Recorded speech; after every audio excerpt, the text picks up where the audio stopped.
I was sure that I'm going to die. And I was sure that Keith would die too. And I remember that feeling of asking myself if it's going to be quickly or it's going to take time before we die, but it was just the feeling that we're going to die.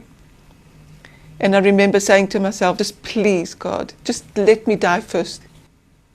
One of the hardest things for me in Gaza was to see them torture Keith. It was the worst, the worst.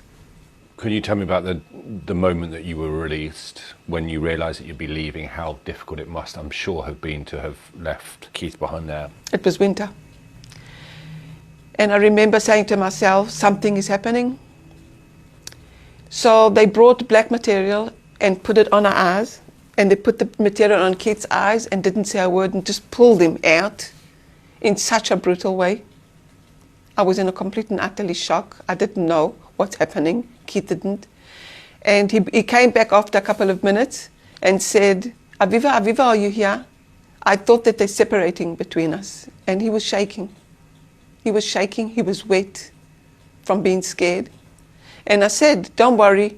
The terrorists with us told us that we're coming with you.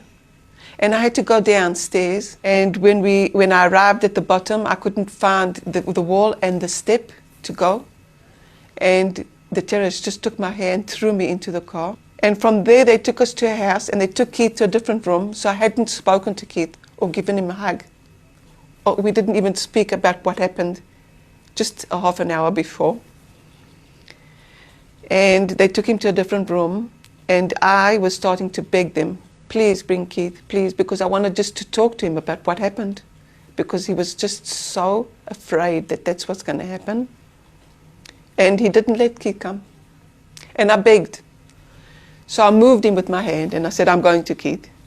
And I went to Keith and I found him lying on a mattress, a filthy, dirty mattress, on the floor, just like what we did for the 51 days, looking at the ceiling and sad.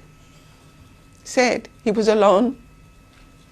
So I bent down to him and said that he said that I'm going to Israel and that he must be strong for me and I'll be strong for him. And that's how we separated. He didn't say a word. He was in a shock. I was in a shock. I didn't believe. I don't know what Keith thought. I've got no idea what Keith thought. And he managed that moment. He said nothing. He said nothing.